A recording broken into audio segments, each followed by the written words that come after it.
ਸਤਿ ਸ਼੍ਰੀ ਅਕਾਲ। ਤੁਸੀਂ ਵੇਖ ਰਹੇ ਹੋ ਟੀਵੀ ਪੰਜਾਬ ਤੇ ਮੈਂ ਹਾਂ ਤੁਹਾਡੇ ਨਾਲ ਇੰਦਰਪ੍ਰੀਤ ਕੌਰ ਸੰਗੀੜਾ। ਖਬਰਾਂ ਦੇ ਇਸ ਬੁਲੇਟਿਨ ਵਿੱਚ ਤੁਹਾਡਾ ਸਵਾਗਤ ਹੈ। ਸਭ ਤੋਂ ਪਹਿਲਾਂ ਨਜ਼ਰ ਮਾਰਦੇ ਹਾਂ ਹੈਡਲਾਈਨਸ ਤੇ। ਅੰਤਰਰਾਸ਼ਟਰੀ ਵਿਦਿਆਰਥੀਆਂ ਨੂੰ ਨਹੀਂ ਮਿਲ ਰਹੇ ਘਰ ਕਿਰਾਏ ਦਾ ਘਰ ਲੱਭਣ ਵਿੱਚ ਹੋ ਰਹੀ ਹੈ ਮੁਸ਼ਕਿਲ।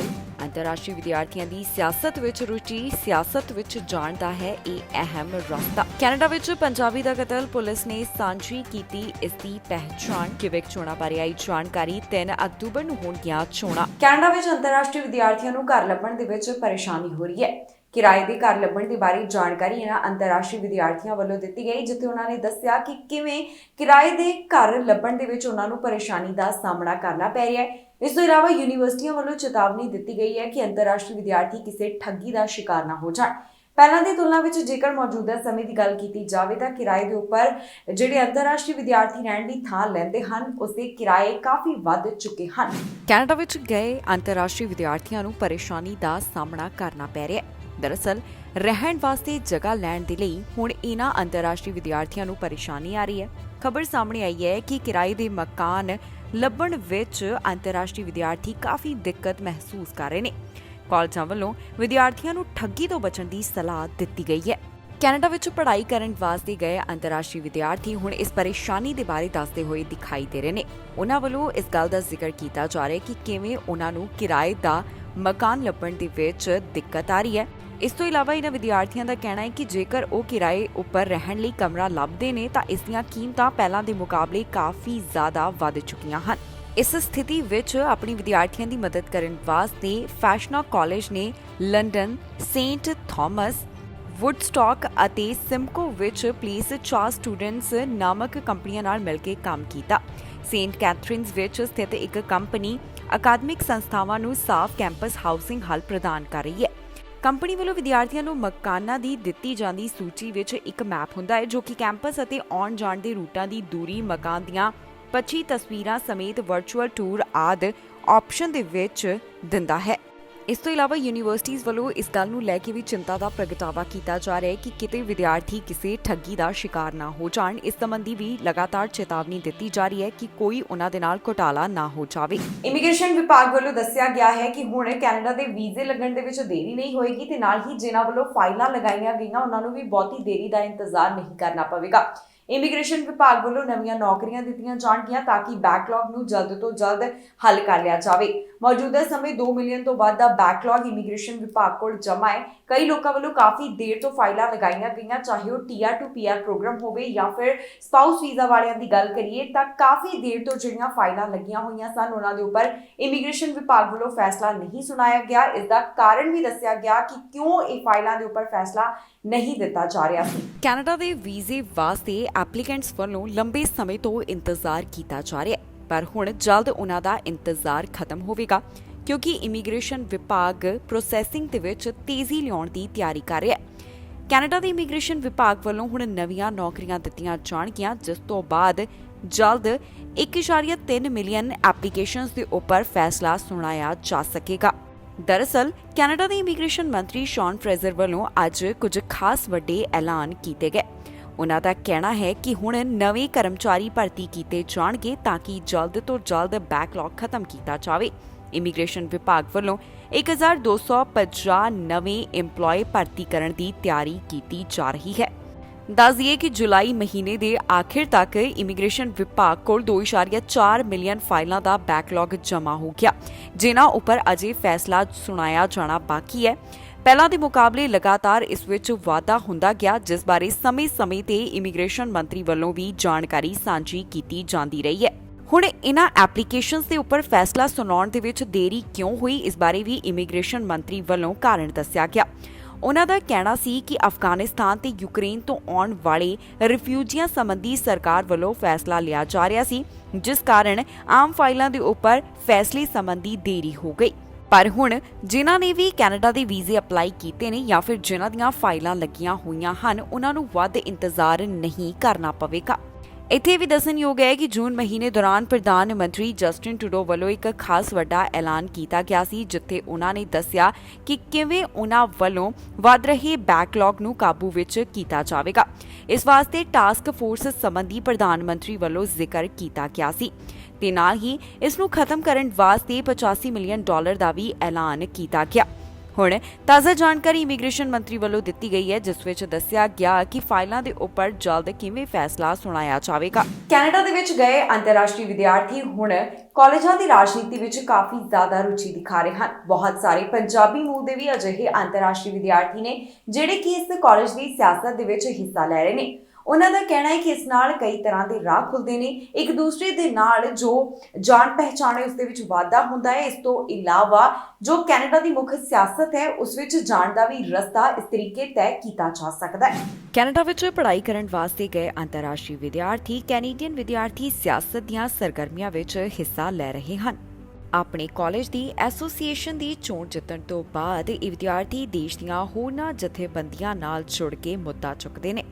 ਇਮੀਗ੍ਰੇਸ਼ਨ ਵਿਭਾਗ ਵੱਲੋਂ ਕੁਝ ਅੰਕੜੇ ਪੇਸ਼ ਕੀਤੇ ਗਏ, ਜਿਨ੍ਹਾਂ ਮੁਤਾਬਕ ਸਾਲ 2015 ਤੋਂ ਸਾਲ 2021 ਦੌਰਾਨ 13,13,524 ਵਿਦਿਆਰਥੀ ਸਟੱਡੀ ਵੀਜ਼ਾ ਤੇ ਕੈਨੇਡਾ ਆਏ।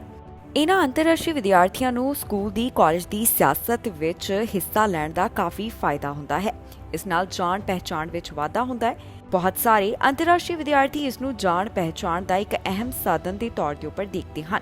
ਇਸ ਤੋਂ ਇਲਾਵਾ ਜਿਹੜੇ ਅੰਤਰਰਾਸ਼ਟਰੀ ਵਿਦਿਆਰਥੀ ਇਸ ਸਿਆਸਤ ਵਿੱਚ ਹਿੱਸਾ ਲੈਂਦੇ ਹਨ, ਉਹਨਾਂ ਨੂੰ ਮੁੱਦੇ ਉਠਾਉਣ ਦਾ ਹੱਕ ਮਿਲਦਾ ਹੈ।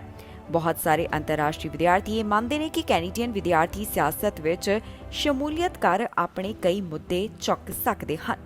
ਇਸ ਤੋਂ ਇਲਾਵਾ ਇਹ ਰੋਜ਼ਗਾਰ ਦਾ ਵੀ ਸਾਧਨ ਬਣਦਾ ਹੈ। ਕੈਨੇਡਾ ਵਿੱਚ ਵਿਦਿਆਰਥੀ ਸਿਆਸਤ ਅੰਤਰਰਾਸ਼ਟਰੀ ਵਿਦਿਆਰਥੀਆਂ ਲਈ ਰੋਜ਼ਗਾਰ ਦਾ ਸਾਧਨ ਵੀ ਬਣਦੀ ਹੈ। ਚੁਣੇ ਹੋਏ ਨੁਮਾਇੰਦਿਆਂ ਨੂੰ ਪਤਾ ਜਾਂ ਫਿਰ ਘੰਟਿਆਂ ਦੇ ਹਿਸਾਬ ਨਾਲ ਪੈਸਾ ਮਿਲਦਾ ਹੈ। ਇਸ ਤੋਂ ਇਲਾਵਾ ਇਸ ਨਾਲ ਕੈਨੇਡੀਅਨ ਸਿਆਸਤ ਵਿੱਚ ਦਾਖਲੇ ਦਾ ਰਸਤਾ ਵੀ ਖੁੱਲਦਾ ਹੈ।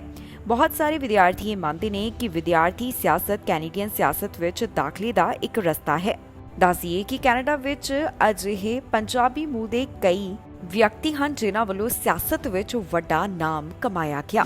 ਕੈਨੇਡਾ ਦੇ ਇੱਕ ਥਾਂ ਦੇ ਉੱਪਰ ਗੋਲੀਆਂ ਚੱਲੀਆਂ ਸਨ, ਜਿਸ ਵਿੱਚ ਪੰਜਾਬੀ ਦਾ ਕਤਲ ਕਰ ਦਿੱਤਾ ਗਿਆ। ਇਸ ਪੰਜਾਬੀ ਨੌਜਵਾਨ ਦੀ ਪਹਿਚਾਣ ਪੁਲਿਸ ਵੱਲੋਂ ਜਨਤਕ ਕੀਤੀ ਗਈ ਹੈ, ਜੋ ਕਿ ਕੈਨੇਡਾ ਵਿੱਚ ਐਲਬਰਟਾ ਨਾਲ ਸੰਬੰਧਿਤ ਦੱਸਿਆ ਜਾ ਰਿਹਾ ਹੈ। ਦੱਸ ਦਈਏ ਕਿ ਗੋਲੀਬਾਰੀ ਦੀ ਘਟਨਾ ਵਿੱਚ ਇੱਕ ਦੀ ਮੌਤ ਹੋ ਗਈ ਸੀ ਤੇ ਇੱਕ ਔਰਤ ਜ਼ਖਮੀ ਹੋਈ, ਜਿਸ ਨੂੰ ਹਸਪਤਾਲ ਵਿੱਚ ਭਰਤੀ ਕਰਵਾਇਆ ਗਿਆ। ਕੈਨੇਡਾ ਦੇ ਇੱਕ ਹਿੱਸੇ ਵਿੱਚ ਜੋ ਗੋਲੀਬਾਰੀ ਹੋਈ, ਉਸ ਦੌਰਾਨ ਪੰਜਾਬੀ ਮੂਲ ਦੇ ਨੌਜਵਾਨ ਦੀ ਮੌਤ ਹੋ ਗਈ। ਪੁਲਿਸ ਵੱਲੋਂ ਤਾਜ਼ਾ ਜਾਣਕਾਰੀ ਸਾਂਝੀ ਕਰਦਿਆਂ ਇਸ ਮ੍ਰਿਤਕ ਪੰਜਾਬੀ ਮੂਲ ਦੇ ਨੌਜਵਾਨ ਦੀ ਪਹਿਚਾਣ ਜਨਤਕ ਕੀਤੀ ਗਈ। ਦਰਅਸਲ ਗੋਲੀਬਾਰੀ ਦਾ ਮਾਮਲਾ ਓਕਵਿਲ ਤੋਂ ਸਾਹਮਣੇ ਆਇਆ, ਜਿੱਥੇ ਐਲਬਰਟਾ ਨਾਲ ਸੰਬੰਧਿਤ ਅਰਮਾਨ ਢਿੱਲੋਂ ਦੀ ਮੌਤ ਹੋ ਗਈ। ਹੁਣ ਹਾਲਟਨ ਪੁਲਿਸ ਵੱਲੋਂ ਇਸ ਮਾਮਲੇ ਦੇ ਸੰਬੰਧ ਵਿੱਚ ਤਾਜ਼ਾ ਜਾਣਕਾਰੀ ਸਾਂਝੀ ਕੀਤੀ ਗਈ ਹੈ, ਜਿੱਥੇ ਉਹਨਾਂ ਨੇ ਓਕਵਿਲ ਵਿੱਚ ਹਾਲ ਹੀ ਅੰਦਰ ਜੋ ਗੋਲੀਬਾਰੀ ਦਾ ਮਾਮਲਾ ਸਾਹਮਣੇ ਆਇਆ, ਉਸ ਦੇ ਪੀੜਤ ਦੀ ਪਹਿਚਾਣ ਅਰਮਾਨ ਢਿੱਲੋਂ ਦੇ ਤੌਰ ਤੇ ਉੱਪਰ ਦੱਸੀ। ਐਲਬਰਟਾ ਦੀ ਰਹਿਣ ਵਾਲੀ 27 ਸਾਲਾ ਢਿੱਲੋਂ ਨੂੰ 19 ਅਗਸਤ ਦੀ ਸਵੇਰ ਬੈਲਟ ਲੇਨ ਅਤੇ ਲਿਟਲਫੀਲਡ ਰੋਡ ਦੇ ਇਲਾਕੇ ਵਿੱਚ ਇੱਕ ਰਿਹਾਇਸ਼ੀ ਗਲੀ ਅੰਦਰ ਗੋਲੀ ਮਾਰ ਕੇ ਮਾਰ ਦਿੱਤਾ ਗਿਆ। ਉਸ ਨੂੰ ਮੌਕੇ ਤੇ ਹੀ ਮ੍ਰਿਤਕ ਐਲਾਨ ਕੀਤਾ ਗਿਆ ਸੀ। ਪੁਲਿਸ ਵੱਲੋਂ ਸਾਂਝੀ ਕੀਤੀ ਗਈ ਜਾਣਕਾਰੀ ਮੁਤਾਬਕ ਗੋਲੀਬਾਰੀ ਦੀ ਇਸ ਘਟਨਾ ਵਿੱਚ ਇੱਕ ਔਰਤ ਵੀ ਜ਼ਖਮੀ ਹੋਈ। ਪੁਲਿਸ ਨੇ ਪਹਿਲਾਂ ਇਸ ਨੂੰ ਇਹ ਸਮਝਿਆ ਸੀ ਕਿ ਇਹ ਇੱਕ ਟਾਰਗੇਟਡ ਗੋਲੀਬਾਰੀ ਦਾ ਮਾਮਲਾ ਹੈ। ਸਸਪੈਕਟ ਵੱਲੋਂ ਇਸ ਮਾਮਲੇ ਵਿੱਚ ਜਿਹੜੀ ਗੱਡੀ ਦੀ ਵਰਤੋਂ ਕੀਤੀ ਗਈ, ਉਸ ਨੂੰ ਅੱਗ ਦੇ ਹਵਾਲੇ ਕਰ ਦਿੱਤਾ ਗਿਆ। ਇਨਵੈਸਟੀਗੇਟਰਸ ਵੱਲੋਂ ਮਾਮਲੇ ਦੀ ਜਾਂਚ ਪੜਤਾਲ ਅਜੇ ਵੀ ਕੀਤੀ ਜਾ ਰਹੀ ਹੈ। ਉਹਨਾਂ ਦਾ ਕਹਿਣਾ ਹੈ ਕਿ ਜੇਕਰ ਕਿਸੇ ਨੂੰ ਇਸ ਸੰਬੰਧੀ ਕੋਈ ਹੋਰ ਜਾਣਕਾਰੀ ਹੋਵੇ ਤਾਂ ਉਹਨਾਂ ਨਾਲ 9058254776 ਦੇ ਉੱਪਰ ਸੰਪਰਕ ਕਰਕੇ ਜਾਣਕਾਰੀ ਸਾਂਝੀ ਕੀਤੀ ਜਾ ਸਕਦੀ ਹੈ। ਦੱਸੀਏ ਕਿ ਸਾਲ 2018 ਦੌਰਾਨ ਐਡਮਿੰਟਨ ਵਿੱਚ ਗੋਲੀਬਾਰੀ ਦੇ ਸੰਬੰਧ ਅੰਦਰ ਢਿੱਲੋਂ ਨੂੰ ਫਰਸਟ ਡਿਗਰੀ ਕਤਲ ਦੇ ਦੋਸ਼ ਵਿੱਚ ਬਰੀ ਕੀਤਾ ਗਿਆ ਸੀ। ਜ਼ਮਾਨਤ ਤੇ ਰਿਹਾ ਹੋਣ ਤੋਂ ਬਾਅਦ ਉਸਨੇ 17 ਮਹੀਨੇ ਹਿਰਾਸਤ ਵਿੱਚ ਬਿਤਾਏ ਸਨ। ਕਿਊਬੈਕ ਦੀਆਂ ਚੋਣਾਂ ਬਾਰੇ ਜਾਣਕਾਰੀ ਸਾਹਮਣੇ ਆਈ, ਜਿੱਥੇ ਦੱਸਿਆ ਗਿਆ ਕਿ ਇਹ ਚੋਣਾਂ ਕਦੋਂ ਹੋਣਗੀਆਂ। ਕਿਊਬੈਕ ਦੇ ਪ੍ਰੀਮੀਅਰ ਵੱਲੋਂ ਇਸ ਦਾ ਐਲਾਨ ਕੀਤਾ ਗਿਆ। ਉਹਨਾਂ ਦੱਸਿਆ ਕਿ ਪ੍ਰੋਵਿੰਸ ਦੀਆਂ ਚੋਣਾਂ 3 ਅਕਤੂਬਰ ਨੂੰ ਹੋਣਗੀਆਂ। ਕਿਊਬੈਕ ਚੋਣਾਂ ਬਾਰੇ ਤਾਜ਼ਾ ਜਾਣਕਾਰੀ ਸਾਹਮਣੇ ਆਈ ਹੈ। ਪਤਾ ਚੱਲਿਆ ਕਿ ਕਿਊਬੈਕ ਦੇ ਵਿੱਚ 3 ਅਕਤੂਬਰ ਨੂੰ ਪ੍ਰੋਵਿੰਸ ਚੋਣਾਂ ਹੋਣ ਜਾ ਰਹੀਆਂ ਹਨ। ਕਿਊਬੈਕ ਦੇ ਪ੍ਰੀਮੀਅਰ ਵੱਲੋਂ ਉਮੀਦ ਪ੍ਰਗਟਾਈ ਗਈ ਹੈ ਕਿ ਉਹ ਦੁਬਾਰਾ ਸੱਤਾ ਵਿੱਚ ਆਉਣਗੇ। ਜੀ ਹਾਂ, ਕਿਊਬੈਕ ਸੂਬੇ ਵਿੱਚ ਸੂਬਾਈ ਚੋਣਾਂ 3 ਅਕਤੂਬਰ ਨੂੰ ਹੋਣ ਜਾ ਰਹੀਆਂ ਨੇ। ਸਿਆਸੀ ਪਾਰਟੀਆਂ ਐਤਵਾਰ ਨੂੰ ਅਧਿਕਾਰਤ ਤੌਰ ਤੇ ਆਪਣਾ ਚੋਣ ਮੁਹਿੰਮ ਐਲਾਨ ਕਰਨਗੀਆਂ। ਇਸ ਬਾਰੇ ਕਿਊਬੈਕ ਦੇ ਪ੍ਰੀਮੀਅਰ ਵੱਲੋਂ ਆਪਣੇ ਵਿਚਾਰ ਸਾਂਝੇ ਕੀਤੇ ਗਏ। ਉਹਨਾਂ ਨੇ ਸੋਸ਼ਲ ਮੀਡੀਆ ਉੱਪਰ ਵੀਡੀਓ ਜਾਰੀ ਕਰਦਿਆਂ ਖਾਸ ਐਲਾਨ ਕੀਤਾ। ਪ੍ਰੀਮੀਅਰ ਦਾ ਕਹਿਣਾ ਹੈ ਕਿ ਮੈਂ ਸਾਰੇ ਉਮੀਦਵਾਰਾਂ ਵਾਸਤੇ ਇੱਕ ਚੰਗੀ ਮੁਹਿੰਮ ਦੀ ਕਾਮਨਾ ਕਰਦਾ ਹਾਂ। ਨਿਯਮਾਂ ਮੁਤਾਬਕ ਕਿਊਬੈਕ ਵਿੱਚ ਚੋਣਾਂ 4 ਸਾਲ ਦੇ ਗੈਪ ਬਾਅਦ ਅਕਤੂਬਰ ਦੇ ਪਹਿਲੇ ਸੋਮਵਾਰ ਹੁੰਦੀਆਂ ਹਨ। ਚੋਣ ਮੁਹਿੰਮ ਵਾਸਤੇ 33 ਤੋਂ 39 ਦਿਨ ਰੱਖੇ ਜਾਂਦੇ ਹਨ। ਇਹਨਾਂ ਚੋਣਾਂ ਦੌਰਾਨ ਸਿਆਸੀ ਪਾਰਟੀਆਂ ਨੂੰ ਪ੍ਰਚਾਰ ਵਾਸਤੇ 36 ਦਿਨ ਮਿਲਣਗੇ। ਐਤਵਾਰ ਨੂੰ ਪ੍ਰੀਮੀਅਰ ਵੱਲੋਂ ਲੈਫਟੀਨੈਂਟ ਗਵਰਨਰ ਨਾਲ ਮਿਲ ਕੇ ਐਲਾਨ ਕੀਤਾ ਜਾਵੇਗਾ। ਇਹ ਐਲਾਨ ਚੋਣਾਂ ਬਾਰੇ ਹੋਵੇਗਾ। ਹਾਲਾਂਕਿ ਚੋਣ ਮੁਹਿੰਮ ਅਧਿਕਾਰਿਤ ਤੌਰ ਤੇ ਲੈਫਟੀਨੈਂਟ ਗਵਰਨਰ ਦੇ ਇਸ ਐਲਾਨ ਤੋਂ ਬਾਅਦ ਸ਼ੁਰੂ ਹੋਵੇਗੀ, ਪਰ ਸਿਆਸੀ ਪਾਰਟੀਆਂ ਵੱਲੋਂ ਕੁਝ ਹਫ਼ਤਿਆਂ ਤੋਂ ਸੋਸ਼ਲ ਮੀਡੀਆ ਉੱਪਰ ਸੰਦੇਸ਼ ਦਿੱਤੇ ਜਾ ਰਹੇ ਹਨ। ਲਿਬਰਲ ਅਤੇ ਕੰਜ਼ਰਵੇਟਿਵ ਦੋਵਾਂ ਨੇ ਆਪਣੇ ਪ੍ਰਚਾਰ ਪਲੇਟਫਾਰਮਾਂ ਦਾ ਖੁਲਾਸਾ ਕੀਤਾ ਅਤੇ ਹੋਰ ਪਾਰਟੀਆਂ ਨੇ ਪਿਛਲੇ ਹਫ਼ਤੇ ਆਪਣੇ ਨਾਅਰੇ ਜਾਰੀ ਕੀਤੇ ਨੇ। ਦੱਸ ਦਈਏ ਕਿ ਕਿਊਬਿਕ ਵਿੱਚ ਮੌਜੂਦਾ ਸਮੇਂ 25 ਅਧਿਕਾਰਿਤ ਸਿਆਸੀ ਪਾਰਟੀਆਂ ਹਨ। ਦੱਸ ਦਈਏ ਕਿ ਕਿਊਬਿਕ ਚੋਣਾਂ ਵਿੱਚ ਵੋਟ ਫੀਸਦੀ ਲਗਾਤਾਰ ਘਟਦੀ ਜਾ ਰਹੀ ਹੈ। ਸਾਲ 2012 ਵਿੱਚ ਵੋਟਿੰਗ ਦਰ 7,416% ਸੀ, ਜੋ ਕਿ ਸਾਲ 2014 ਵਿੱਚ 71.44% ਰਹਿ ਗਈ। 2018 ਦੌਰਾਨ ਇਹ ਹੋਰ ਘਟ ਕੇ 66.45% ਦਰਜ ਕੀਤੀ ਗਈ। Bonjour tout le monde. J'ai le plaisir de vous annoncer que la campagne électorale va être déclenchée officiellement le 28 août prochain. Donc la campagne électorale va avoir lieu du 28 août jusqu'au jour du vote, le 3 octobre. Je veux bien sûr souhaiter une bonne campagne à toutes les candidates, à tous les candidats. Donc le 28 août, ça commence pour vrai. ਪ੍ਰਧਾਨ ਮੰਤਰੀ Justin Trudeau ਵੱਲੋਂ Ukraine ਨਾਲ ਹੌਸਲਾ ਅਫਜ਼ਾਈ ਕੀਤੀ ਗਈ ਹੈ। ਪ੍ਰਧਾਨ ਮੰਤਰੀ ਵੱਲੋਂ ਯੂਕਰੇਨ ਨੂੰ ਹੌਸਲਾ ਦਿੱਤਾ ਗਿਆ। ਦਰਅਸਲ ਇੰਡੀਪੈਂਡੈਂਸ ਡੇ ਦੇ ਮੌਕੇ ਦੇ ਉੱਪਰ ਪ੍ਰਧਾਨ ਮੰਤਰੀ ਨੇ ਇੱਕ ਖਾਸ ਸੁਨੇਹਾ ਜਾਰੀ ਕਰਦਿਆਂ ਕਿਹਾ ਹੈ ਕਿ ਉਹ ਹਮੇਸ਼ਾ ਹੀ ਯੂਕਰੇਨ ਦੇ ਨਾਲ ਖੜੇ ਰਹਿਣਗੇ। ਕੈਨੇਡਾ ਵੱਲੋਂ ਇੱਕ ਵਾਰ ਫਿਰ ਤੋਂ ਯੂਕਰੇਨ ਨੂੰ ਹੌਸਲਾ ਦਿੱਤਾ ਗਿਆ। ਪ੍ਰਧਾਨ ਮੰਤਰੀ ਜਸਟਿਨ ਟਰੂਡੋ ਨੇ ਇਸ ਸੰਬੰਧੀ ਸੋਸ਼ਲ ਮੀਡੀਆ ਉੱਪਰ ਇੱਕ ਵੀਡੀਓ ਸਾਂਝੀ ਕੀਤੀ। ਜੀ ਹਾਂ, ਯੂਕਰੇਨ ਦੇ ਇੰਡੀਪੈਂਡੈਂਸ ਡੇ ਦੇ ਮੌਕੇ ਦੇ ਉੱਪਰ ਪ੍ਰਧਾਨ ਮੰਤਰੀ ਜਸਟਿਨ ਟਰੂਡੋ ਵੱਲੋਂ ਇੱਕ ਖਾਸ ਸੁਨੇਹਾ ਜਾਰੀ ਕੀਤਾ ਗਿਆ। ਪ੍ਰਧਾਨ ਮੰਤਰੀ ਵੱਲੋਂ ਦੱਸਿਆ ਗਿਆ ਕਿ ਕੈਨੇਡਾ ਕਿਵੇਂ ਲਗਾਤਾਰ ਯੂਕਰੇਨ ਨੂੰ ਸਪੋਰਟ ਕਰ ਰਿਹਾ ਹੈ ਤੇ ਅੱਗੇ ਵੀ ਕਰਦਾ ਰਹੇਗਾ। ਕੈਨੇਡਾ ਵੱਲੋਂ ਯੂਕਰੇਨ ਦੇ ਨਾਲ ਆਪਣੇ ਰਿਸ਼ਤਿਆਂ ਦੀ ਵੀ ਗੱਲ ਕੀਤੀ ਗਈ ਹੈ। ਪ੍ਰਧਾਨ ਮੰਤਰੀ ਜਸਟਿਨ ਟਰੂਡੋ ਦਾ ਇਸ ਬਾਰੇ ਹੋਰ ਕੀ ਕਹਿਣਾ ਹੈ, ਆਓ ਤੁਹਾਨੂੰ ਸੁਣਾਉਂਦੇ ਹਾਂ ਉਹਨਾਂ ਦੀ ਹੀ ਜ਼ੁਬਾਨੀ। Today we commemorate Ukrainian Independence Day. On August 24th, 1991, Ukraine declared its independence as a nation. While its territory lies thousands of kilometers from us, Canadians share a strong connection to Ukraine and Ukrainians. Strengthened by our people-to-people ties and Canada's Ukrainian community, this is such an important day for people in both of our countries. And it comes at a time when Ukrainians are fighting for their freedom. L'invasion brutale et illégale de la Russie en Ukraine menace l'indépendance qu'on célèbre aujourd'hui. Les atrocités commises par les forces russes sont barbares. Malgré la brutalité de la Russie, les Ukrainiens ont constamment fait preuve de courage et défendu leur patrie. Mes amis, on a tous vu ces images puissantes, des images de gens comme vous et moi qui protègent leur pays. Des images de bénévoles apportant des repas et des secours aux communautés, et des images de Canadiens ukrainiens qui envoient de l'aide dans leur pays d'origine. On Ukrainian Independence Day and every day, we will continue to stand with our Ukrainian friends whose home is under attack and whose independence is being challenged as we speak. I'm heartbroken that today can't be a proper moment of celebration, but it can be a moment for pride. Pride for the country you've built, pride for the people who protect it, and pride for standing strong for your nation and for everything it represents for us all. ਨਸ਼ੇ ਦੇ ਮਾਮਲੇ ਵਿੱਚ ਇੱਕ truck driver ਨੂੰ ਹਿਰਾਸਤ ਵਿੱਚ ਲਿਆ ਗਿਆ। ਦਰਅਸਲ ਕਾਰਵਾਈ ਕਰਦਿਆਂ ਕੁਝ ਜਾਣੇ ਨਸ਼ੇ ਦੇ ਸੰਬੰਧ ਵਿੱਚ ਗ੍ਰਿਫਤਾਰ ਕੀਤੇ ਗਏ, ਜਿਨ੍ਹਾਂ ਕੋਲੋਂ ਵੱਡੀ ਮਾਤਰਾ ਵਿੱਚ ਭੰਗ ਬਰਾਮਦ ਹੋਈ ਹੈ। ਜਿਸ ਟਰੱਕ ਵਿੱਚੋਂ ਨਸ਼ਾ ਫੜਿਆ ਗਿਆ ਉਹ ਕੈਨੇਡਾ ਨਾਲ ਸੰਬੰਧਿਤ ਵਿਅਕਤੀ ਦੱਸਿਆ ਜਾ ਰਿਹਾ, ਜਿਸ ਦੀ ਪਹਿਚਾਣ ਅਜੇ ਜਨਤਕ ਨਹੀਂ ਕੀਤੀ ਗਈ। ਨਸ਼ੇ ਦੀ ਬਰਾਮਦਗੀ ਦੇ ਸੰਬੰਧ ਵਿੱਚ ਕੈਨੇਡੀਅਨ ਨੂੰ ਜ਼ਿੰਮੇਵਾਰ ਪਾਇਆ ਗਿਆ ਹੈ। ਜੀ ਹਾਂ, ਮਿਸ਼ੀਗਨ ਵਿੱਚ ਜੋ ਵੱਡੀ ਮਾਤਰਾ ਨਸ਼ੇ ਦੀ ਬਰਾਮਦ ਕੀਤੀ ਗਈ ਹੈ, ਉਸ ਦੇ ਪਿੱਛੇ ਕੈਨੇਡੀਅਨ ਨੂੰ ਜ਼ਿੰਮੇਵਾਰ ਪਾਇਆ ਗਿਆ। ਇੱਥੋਂ ਪੁਲਿਸ ਵੱਲੋਂ $1 ਮਿਲੀਅਨ ਦਾ ਨਸ਼ਾ ਬਰਾਮਦ ਕੀਤਾ ਗਿਆ। ਜੀ ਹਾਂ, ਮਿਸ਼ੀਗਨ ਤੋਂ ਖਬਰ ਸਾਹਮਣੇ ਆਈ, ਜਿੱਥੇ 4 ਜਾਣਿਆਂ ਨੂੰ ਨਸ਼ੇ ਦੇ ਮਾਮਲੇ ਵਿੱਚ ਗ੍ਰਿਫਤਾਰ ਕੀਤਾ ਗਿਆ, ਜਿਸ ਵਿੱਚ ਇੱਕ ਕੈਨੇਡੀਅਨ ਵੀ ਸ਼ਾਮਿਲ ਹੈ। ਇਹਨਾਂ ਸਭ ਵੱਲੋਂ ਮਿਲ ਕੇ 158 ਕਿਲੋ ਭੰਗ ਇੰਪੋਰਟ ਕੀਤੀ ਜਾ ਰਹੀ ਸੀ। ਜੋ ਕੈਨੇਡਾ ਦਾ ਵਿਅਕਤੀ ਇਸ ਮਾਮਲੇ ਨਾਲ ਜੁੜਿਆ ਪਾਇਆ ਗਿਆ, ਉਸ ਦੀ ਉਮਰ 23 ਸਾਲ ਦੇ ਕਰੀਬ ਹੈ ਤੇ ਉਹ ਸੈਮੀ ਟਰੱਕ ਡਰਾਈਵਰ ਹੈ। ਇਸ ਵਿਅਕਤੀ ਵੱਲੋਂ ਕਰੀਬ 2:30 ਵਜੇ ਮਿਸ਼ੀਗਨ ਦੇ ਵਿੱਚ ਸੈਮੀ ਟਰੱਕ ਲਿਜਾਇਆ ਗਿਆ। ਜਦੋਂ ਬਾਰਡਰ ਦੇ ਉੱਪਰ ਇਹ ਟਰੱਕ ਪਾਰ ਕਰਨ ਦੀ ਕੋਸ਼ਿਸ਼ ਕਰ ਰਿਹਾ ਸੀ ਤਾਂ ਅਥਾਰਟੀਜ਼ ਨੂੰ ਸ਼ੱਕ ਪਿਆ। ਉਹਨਾਂ ਵੱਲੋਂ ਫਿਰ ਵਾਹਨ ਦੀ ਚੈਕਿੰਗ ਕੀਤੀ ਗਈ। ਜਦੋਂ ਜਾਂਚ ਹੋਈ ਤਾਂ ਇਸ ਵਿੱਚੋਂ ਨਸ਼ਾ ਬਰਾਮਦ ਕੀਤਾ ਗਿਆ। ਪੁਲਿਸ ਦੇ ਹੱਥ ਵੱਡੀ ਮਾਤਰਾ ਵਿੱਚ ਭੰਗ ਲੱਗੀ ਹੈ। ਪੁਲਿਸ ਅਧਿਕਾਰੀਆਂ ਦੇ ਦੱਸਣ ਮੁਤਾਬਕ ਉਹਨਾਂ ਨੇ $1 ਮਿਲੀਅਨ ਤੋਂ ਵੱਧ ਦਾ ਨਸ਼ਾ ਬਰਾਮਦ ਕੀਤਾ। ਮੌਕੇ ਵਾਲੀ ਥਾਂ ਤੋਂ ਹੀ ਕੈਨੇਡੀਅਨ ਇਸ ਵਿਅਕਤੀ ਨੂੰ ਗ੍ਰਿਫਤਾਰ ਕੀਤਾ ਗਿਆ। ਇਸ ਤੋਂ ਬਾਅਦ ਪੁਲਿਸ ਵੱਲੋਂ ਹੋਰ ਵੀ ਕਈ ਜਾਣੇ ਗ੍ਰਿਫਤਾਰ ਕੀਤੇ ਗਏ ਤੇ ਉਹਨਾਂ ਉੱਪਰ ਚਾਰजेस ਵੀ ਲਗਾਏ ਜਾ ਚੁੱਕੇ ਨੇ। ਪੁਲਿਸ ਦਾ ਕਹਿਣਾ ਹੈ ਕਿ ਮਾਮਲੇ ਸੰਬੰਧੀ ਵਧੇਰੇ ਜਾਂਚ ਪੜਤਾਲ ਕੀਤੀ ਜਾ ਰਹੀ ਹੈ। ਜ਼ਿਕਰਯੋਗ ਹੈ ਕਿ ਇਸ ਤੋਂ ਪਹਿਲਾਂ ਵੀ ਅਜਿਹੇ ਮਾਮਲੇ ਸਾਹਮਣੇ ਆਏ ਸੀ। ਪਿਛਲੇ ਸਾਲ ਵੀ ਇਸ ਤਰ੍ਹਾਂ ਦੀ ਇੱਕ ਘਟਨਾ ਸਾਹਮਣੇ ਆਈ ਜਿੱਥੇ ਕੈਨੇਡੀਅਨ ਟਰੱਕ ਡਰਾਈਵਰ ਨੂੰ ਨਸ਼ੇ ਦੇ ਸੰਬੰਧ ਵਿੱਚ ਗ੍ਰਿਫਤਾਰ ਕੀਤਾ ਗਿਆ ਸੀ। ਹੁਣ ਇਸੇ ਤਰ੍ਹਾਂ ਦਾ ਹੀ ਤਾਜ਼ਾ ਮਾਮਲਾ ਸਾਹਮਣੇ ਆਇਆ ਜਿਸ ਬਾਰੇ ਪੁਲਿਸ ਅਧਿਕਾਰੀਆਂ ਵੱਲੋਂ ਜਾਣਕਾਰੀ ਦਿੱਤੀ ਗਈ ਹੈ। ਉਹਨਾਂ ਦਾ ਕਹਿਣਾ ਹੈ ਕਿ ਮਾਮਲੇ ਦੀ ਇਨਵੈਸਟੀਗੇਸ਼ਨ ਜਾਰੀ ਹੈ ਜਿਸ ਤੋਂ ਬਾਅਦ ਬਾਕੀ ਦੀ ਜਾਣਕਾਰੀ ਉਹਨਾਂ ਵੱਲੋਂ ਦਿੱਤੀ ਜਾਵੇਗੀ। ਪੇਰੂ ਵਿੱਚ ਬੱਸ ਹਾਦਸਾ ਹੋਇਆ। ਇਸ ਹਾਦਸੇ ਵਿੱਚ 4 ਜਾਣਿਆਂ ਦੀ ਮੌਤ ਹੋ ਗਈ। 4 ਜਾਣਿਆਂ ਵਿੱਚ ਇੱਕ ਕੈਨੇਡੀਅਨ ਵੀ ਸ਼ਾਮਲ ਸੀ ਤੇ ਬਾਕੀ ਅਲੱਗ-ਅਲੱਗ ਦੇਸ਼ਾਂ ਨਾਲ ਸੰਬੰਧਿਤ ਦੱਸੇ ਗਏ। ਦੱਸਿਆ ਜਾ ਰਿਹਾ ਹੈ ਕਿ 20 ਦੇ ਕਰੀਬ ਲੋਕ ਇਸ ਬੱਸ ਵਿੱਚ ਬੈਠੇ ਹੋਏ ਸਨ ਜੋ ਕਿ ਹਾਦਸੇ ਦਾ ਸ਼ਿਕਾਰ ਹੋਈ। ਪੇਰੂ ਤੋਂ ਖਬਰ ਸਾਹਮਣੇ ਆਈ ਹੈ ਜਿੱਥੇ ਬੱਸ ਹਾਦਸੇ ਦਾ ਸ਼ਿਕਾਰ ਹੋਈ।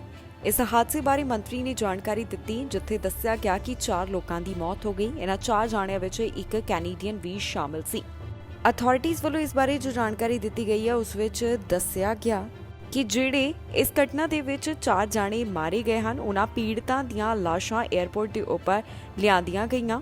ਇਹਨਾਂ ਵਿੱਚ ਕੁਝ ਜ਼ਖਮੀ ਟੂਰਿਸਟ ਵੀ ਸ਼ਾਮਲ ਹਨ ਜਿਨ੍ਹਾਂ ਨੂੰ ਇਲਾਜ ਮੁਹੱਈਆ ਕਰਵਾਇਆ ਜਾ ਰਿਹਾ ਹੈ।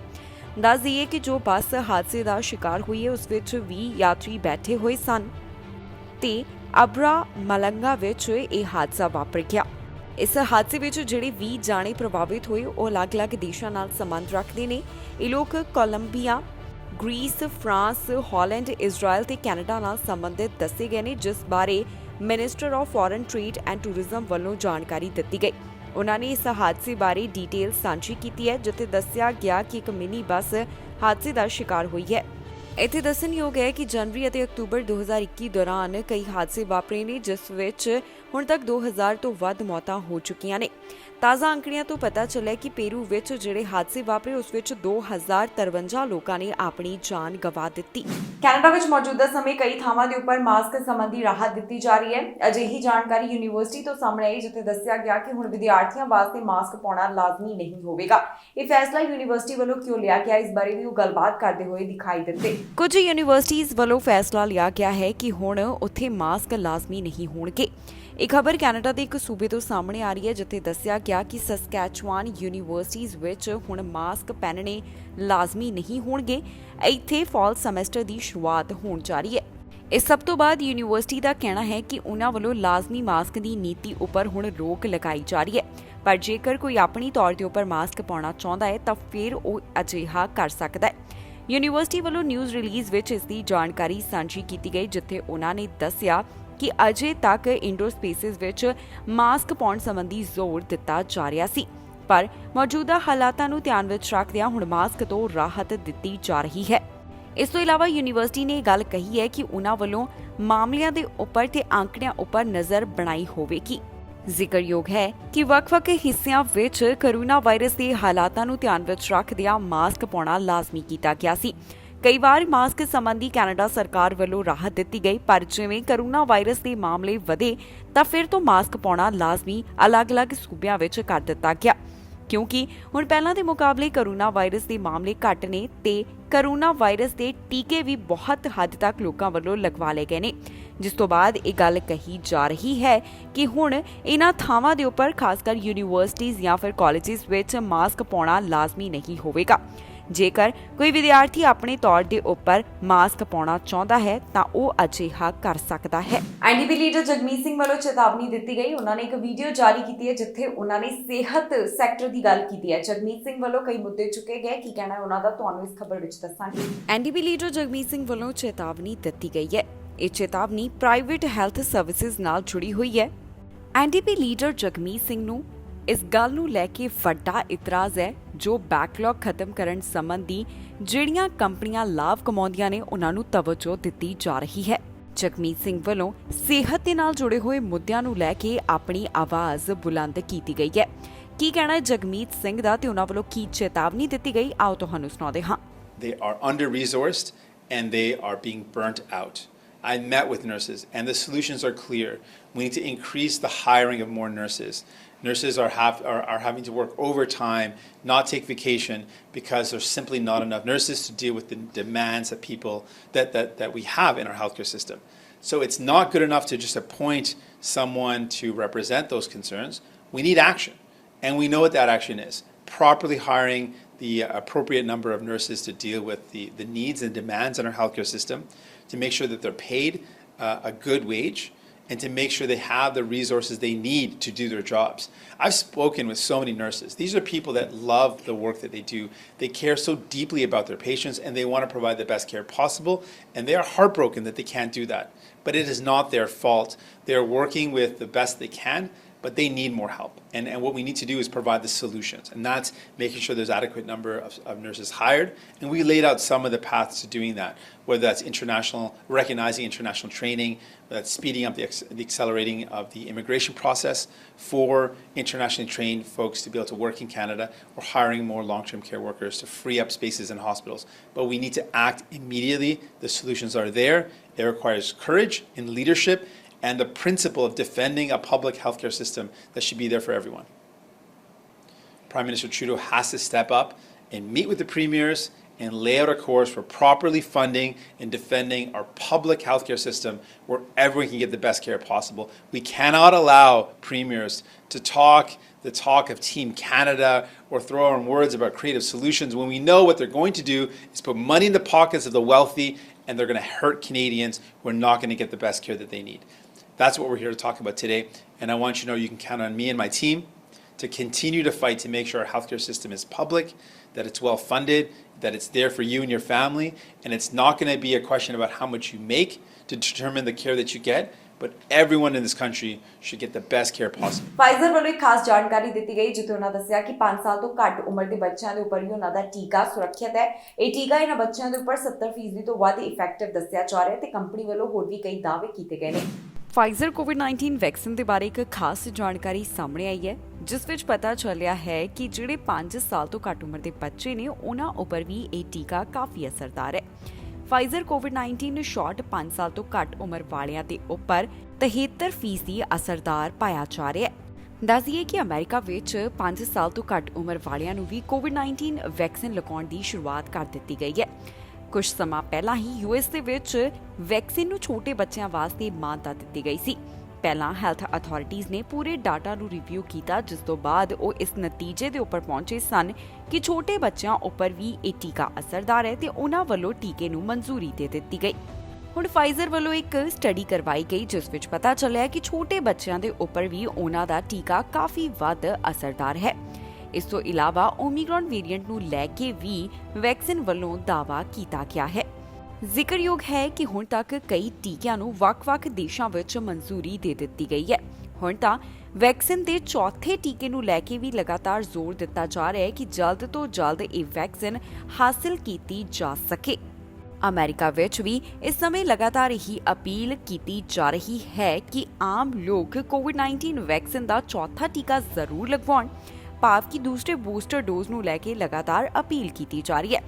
ਦਾਅਵਾ ਹੈ ਕਿ ਇਸ ਨਾਲ ਓਮੀਕਰੌਨ ਵੇਰੀਐਂਟ ਦੇ ਉੱਪਰ ਵੀ ਕਾਫੀ ਹੱਦ ਤੱਕ ਕਾਬੂ ਪਾਇਆ ਜਾ ਸਕਦਾ ਹੈ। ਦੱਸਣਯੋਗ ਹੈ ਕਿ ਪਿਛਲੇ ਦਿਨੀ ਅਮਰੀਕਾ ਦੇ ਕਈ ਵੱਡੇ ਲੀਡਰ ਕਰੋਨਾ ਵਾਇਰਸ ਦੀ ਲਪੇਟ ਵਿੱਚ ਆਏ। ਰਾਸ਼ਟਰਪਤੀ ਜੋ ਬਾਈਡਨ ਅਤੇ ਉਹਨਾਂ ਦੀ ਪਤਨੀ ਨੂੰ ਵੀ ਕਰੋਨਾ ਪੋਜ਼ਿਟਿਵ ਪਾਇਆ ਗਿਆ। ਇਹਨਾਂ ਵੱਲੋਂ ਵੀ ਜਾਣਕਾਰੀ ਦਿੱਤੀ ਗਈ ਸੀ ਕਿ ਕੋਵਿਡ-19 ਵੈਕਸੀਨ ਦੇ 4 ਟੀਕੇ ਜਾਣੀ ਕਿ 2 ਬੂਸਟਰ ਡੋਜ਼ ਲਗਵਾਉਣ ਤੋਂ ਬਾਅਦ ਉਹਨਾਂ ਨੂੰ ਕਰੋਨਾ ਵਾਇਰਸ ਦੇ ਹਲਕੇ ਲੱਛਣ ਹੀ ਆਏ। ਇਸ ਦੇ ਨਾਲ ਹੀ ਜਾਂਦੇ ਇੱਕ ਵਾਰ ਫਿਰ ਤੋਂ ਨਜ਼ਰ ਮਾਰਦੇ ਹਾਂ ਹੈਡਲਾਈਨਸ ਤੇ। ਅੰਤਰਰਾਸ਼ਟਰੀ ਵਿਦਿਆਰਥੀਆਂ ਨੂੰ ਨਹੀਂ ਮਿਲ ਰਹੇ ਘਰ ਕਿਰਾਏ ਦਾ ਘਰ ਲੱਭਣ ਵਿੱਚ ਹੋ ਰਹੀ ਹੈ ਮੁਸ਼ਕਿਲ। ਅੰਤਰਰਾਸ਼ਟਰੀ ਵਿਦਿਆਰਥੀਆਂ ਦੀ ਸਿਆਸਤ ਵਿੱਚ ਰੁਚੀ, ਸਿਆਸਤ ਵਿੱਚ ਜਾਣ ਦਾ ਹੈ ਇਹ ਅਹਿਮ ਰਸਤਾ। ਕੈਨੇਡਾ ਵਿੱਚ ਪੰਜਾਬੀ ਦਾ ਕਤਲ, ਪੁਲਿਸ ਨੇ ਸਾਂਝੀ ਕੀਤੀ ਇਸ ਦੀ ਪਹਿਚਾਣ। ਕਿਵੈਕ ਚੋਣਾਂ ਬਾਰੇ ਆਈ ਜਾਣਕਾਰੀ, 3 ਅਕਤੂਬਰ ਨੂੰ ਹੋਣਗੀਆਂ ਚੋਣਾਂ। ਖਬਰਾਂ ਦੇ ਇਸ ਬੁਲੇਟਿਨ ਵਿੱਚ ਨਹੀਂ। ਫਿਲਹਾਲ ਮੈਨੂੰ ਇੰਦਰਪ੍ਰੀਤ ਕੌਰ ਸੰਗੇੜਾ ਨੂੰ ਦਿਓ ਇਜਾਜ਼ਤ, ਤੇ ਤੁਸੀਂ ਵੇਖਦੇ ਰਹੋ ਟੀਵੀ ਪੰਜਾਬ।